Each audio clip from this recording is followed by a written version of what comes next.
So again, when I make this comment to you here about why I think Tennessee wins this game Sunday, Cincinnati had the ultimate game plan. They blitzed on first and second down. They got to him before he got rolling. They did that 68% of the time. That D coordinator is not going to bring first and second down blitzes. And you got a quarterback that's hurt on an ankle injury. You didn't blitz Jordan Love last week.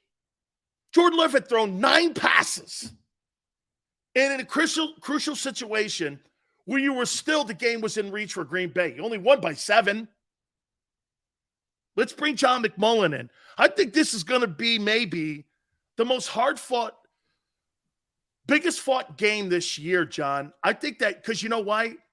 If the Eagles are full personnel, I think they win this game. I do. I really do. There's no tight end in this game. You've got a depleted, I don't want to say depleted, I want to say injured secondary.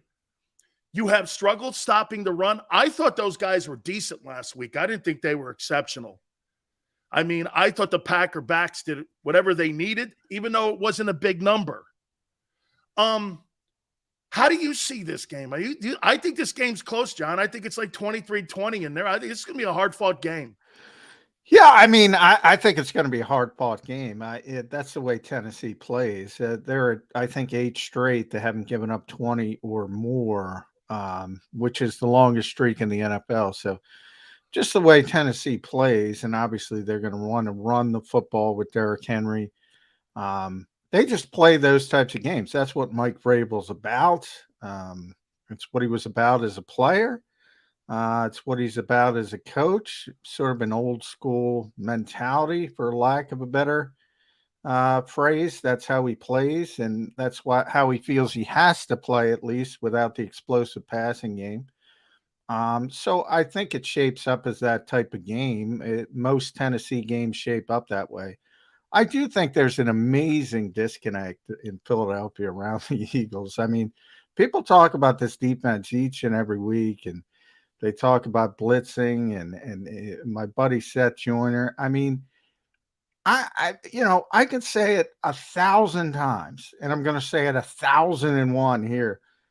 They play Vic Fangio's defense. They're not changing. It's not changing. It's about defending the run as well as you can with light boxes and playing zone coverage on the back end to limit explosive plays, whether it's quarters, cover 6, cover 2.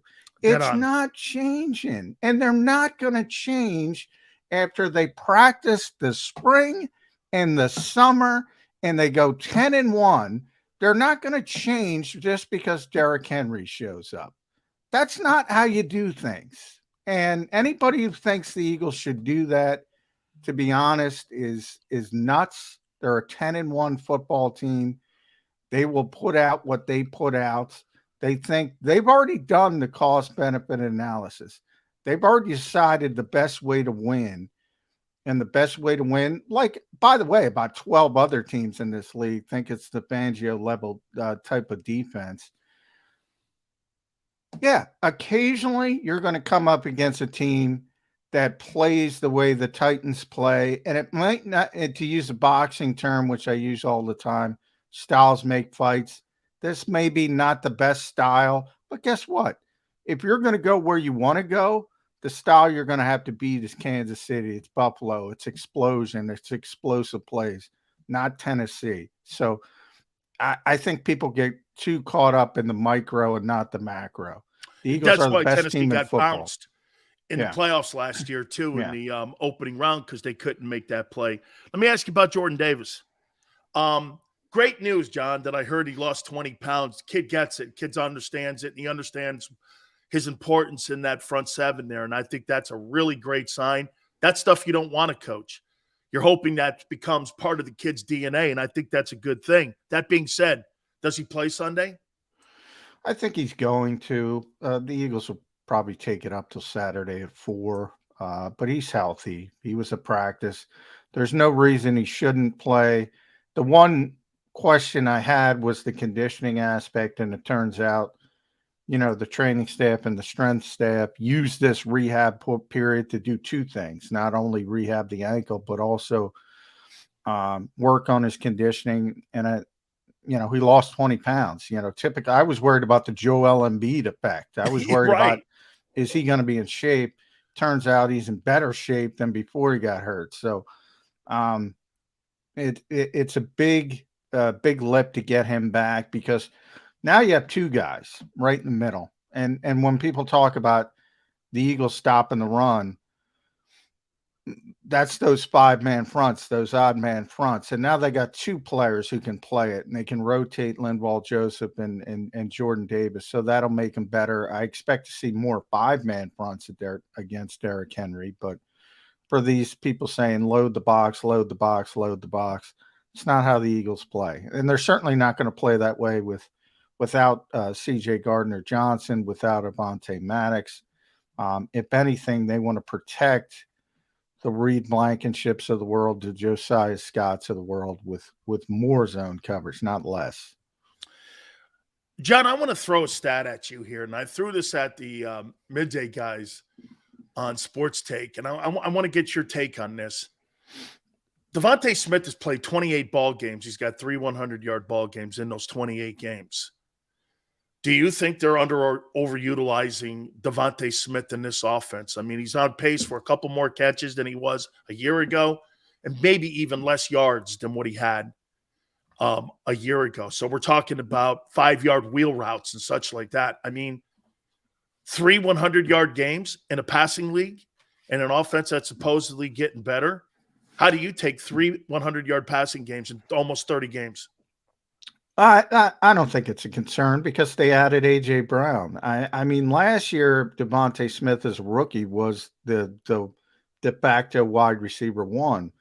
Now he's the number 2 wide receiver. And honestly, when Dallas Goedert is healthy, he's number 3 on the pecking order when it comes to the passing offense. So when you put it in that frame, that is your third option, and the passing game is pretty good.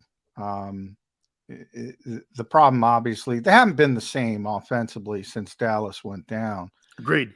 So there's some issues, but I mean, this happens to every team in the NFL. The good news is Dallas talked to him this week. He's healthy. He expects to be back December 18th in Chicago. That's his first game he could be back. And when he comes back, I think everything will be back in alignment to where it should be.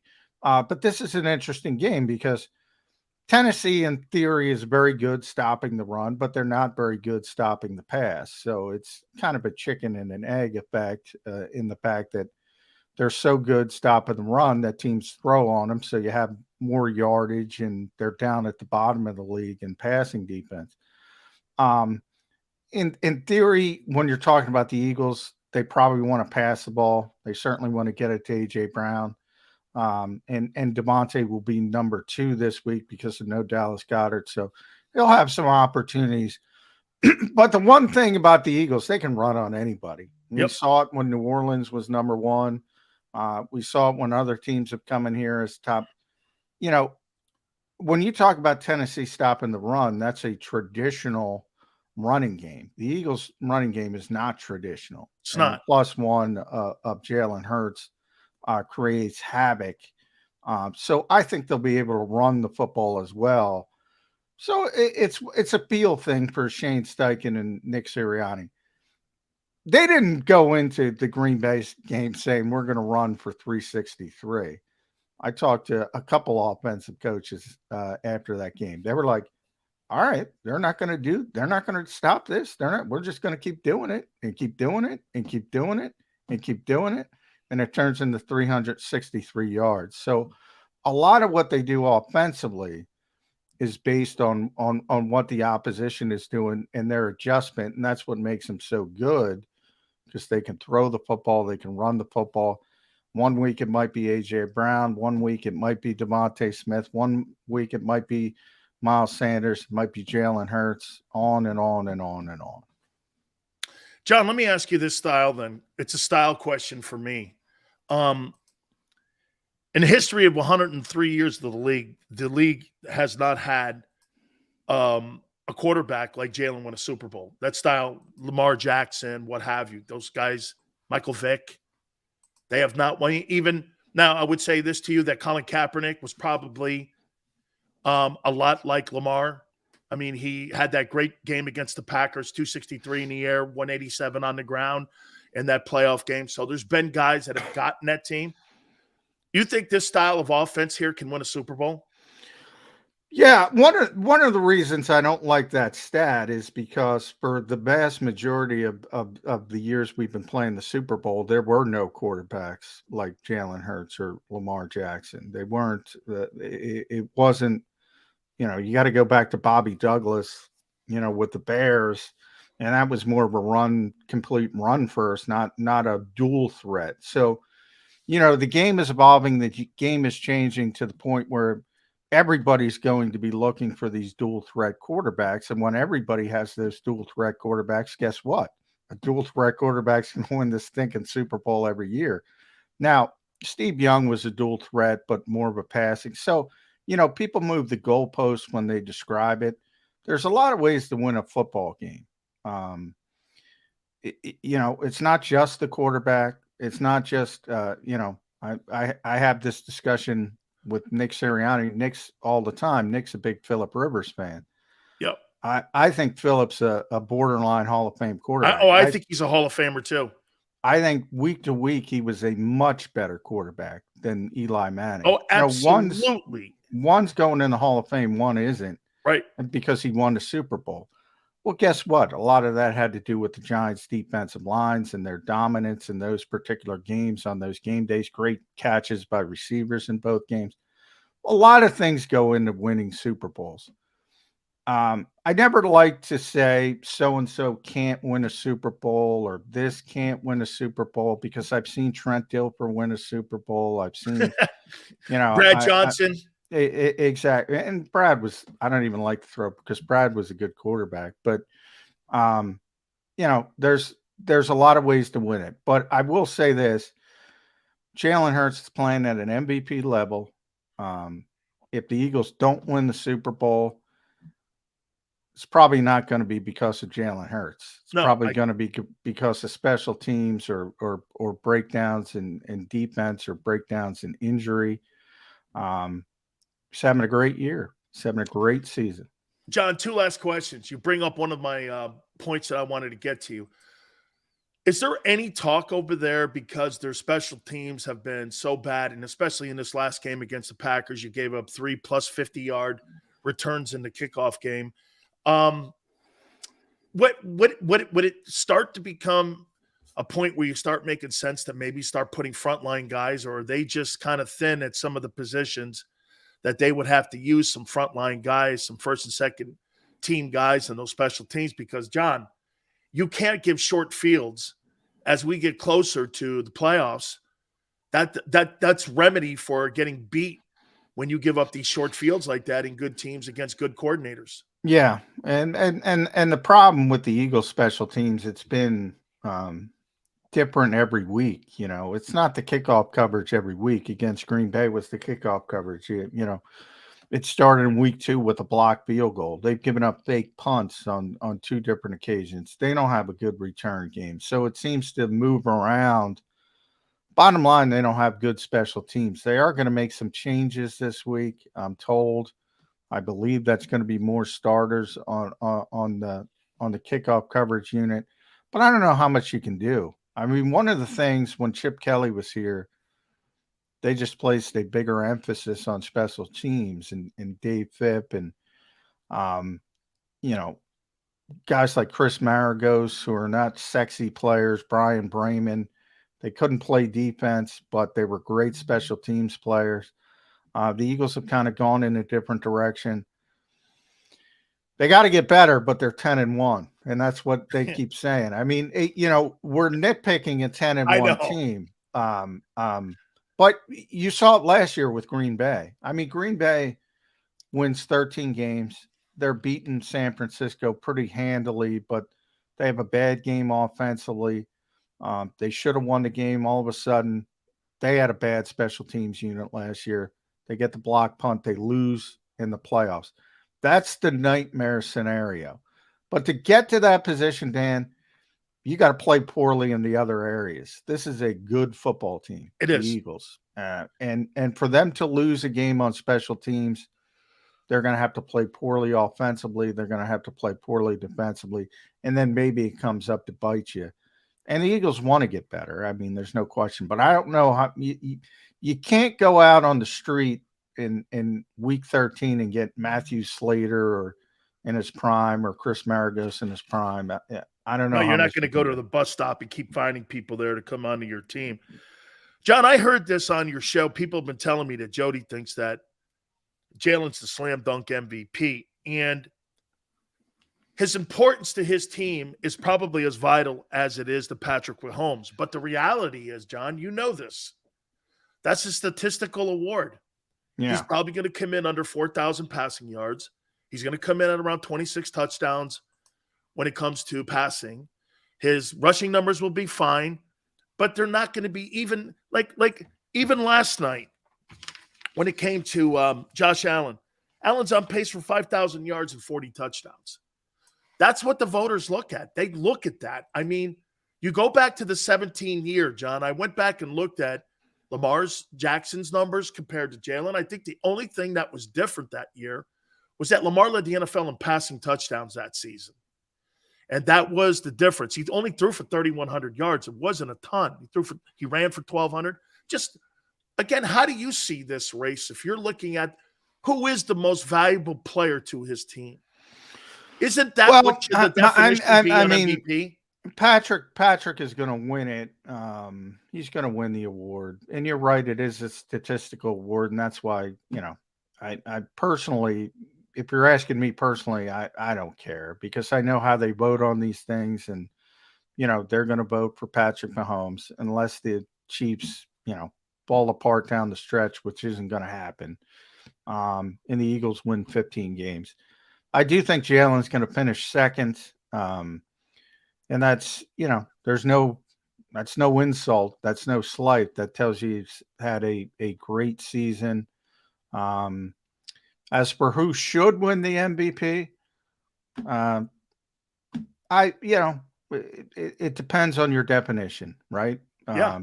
I would say that Jalen Hurts is the biggest surprise. I would say Jalen Hurts is the most improved player. I would say I didn't see this coming. I think anybody who tells you they saw this coming from Jalen Hurts is lying to you.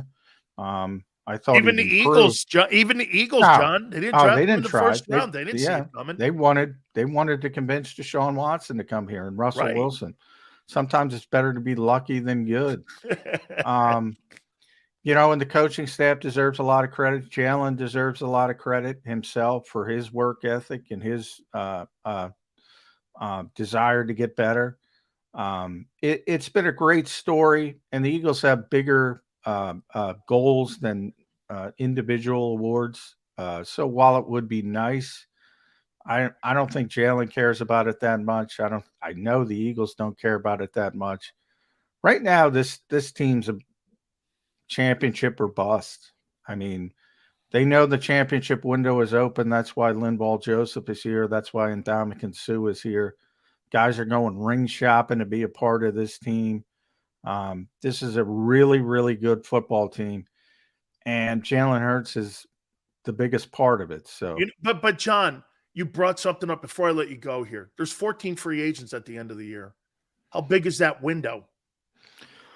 It's never big. It's never big because, one of the detriments, if you want to call it that, for Jalen Hurts playing this way is he's in line to get an extension that probably starts at Kyler Murray money. So you're talking $230 million extension. Once that happens, now remember, he's still got the final year on his rookie deal. So Howie Roseman would be an extension. Yeah. So Howie can structure it where the big hits don't come until 2024. But nonetheless, they're coming. And for these people that say the salary cap is going up, yeah, it is. But guess what? Agents know that. And quarterbacks are the ones who are going to always take up the most part of that. So that just means Jalen's numbers going up. So you have to start thinking about building your team in a different way. So when you talk about, and we saw it with Russell Wilson in Seattle, probably the best example of this. The Seahawks were the best team, the most talented team, the deepest team when he was on his rookie deal. When he got his extension, they got a little bit worse every year because they couldn't build the roster the same way. The back end, the depth wasn't there. Same thing's going to happen to the Eagles. So that's why you have to take advantage of this situation while that championship window is open. And it's probably going to be only open as much as it is for this year and next year. And then you got to build a different way. Absolutely. John, I appreciate this so much. You're one of the hardest working guys in Philly sports media. Thank you so much, man. I appreciate it. Great conversation. Don't forget Birds 365 with him and Jody. They do a spectacular job each and every single day. Also, you can catch John with all his great work and on the pre and post game show when we have that on Sunday for you right after Tennessee Titans and before the game too. John, thank you, my friend. Thanks, Dan. Appreciate it. You got it. That is John McMullen. I appreciate it. I love what John said because John's right. The window for the opportunity to win Super Bowls, it's nothing to do with the fact that Howie can't put a good football team together. This is a financial thing. I've been telling you that for 6 months. Everyone's like, there's a dynasty.